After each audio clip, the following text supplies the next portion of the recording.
Kerala state service pensioners union Paravur central block വാർഷിക പൊതുയോഗം ജില്ലാ സെക്രട്ടറി CK ഗിരി ഉദ്ഘാടനം ചെയ്തു. ബ്ലോക്ക് പ്രസിഡന്റ് TG അയ്യപ്പൻപിള്ള അധ്യക്ഷത വഹിച്ചു.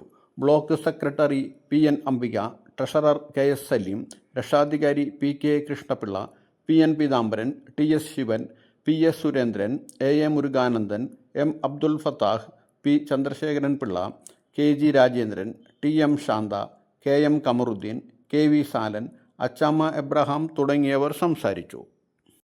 നവംബറിൽ നമുക്ക് ലഭിക്കേണ്ടിയിരുന്നതുമായിട്ടുള്ള ഒരു പെൻഷൻ പരിഷ്കരണ കുടിശ്ശിക അനുവദിച്ചുകൊണ്ട് ധനകാര്യ വകുപ്പിന് ഉത്തരവായിട്ടുണ്ട്.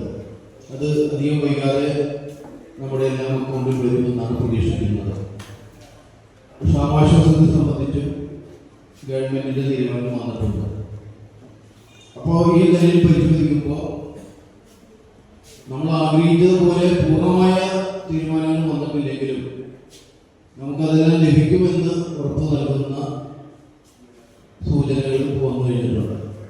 അപ്പോൾ ഇക്കാര്യങ്ങളെ സംബന്ധിച്ചെല്ലാം ഈ കഴിഞ്ഞ യൂണിയൻ സമ്മേളനങ്ങളിലും ഇപ്പോൾ നടന്നുകൊണ്ടിരിക്കുന്ന ബ്ലോക്ക് സമ്മേളനത്തിലും അടുത്ത മാർച്ച് 11-ാം തീയതി തൃക്കാക്കര കമ്മ്യൂണിറ്റി ഹാളിൽ വെച്ചാണ് നമ്മുടെ ജില്ലാ സമ്മേളനം ചെയ്യുന്നത്.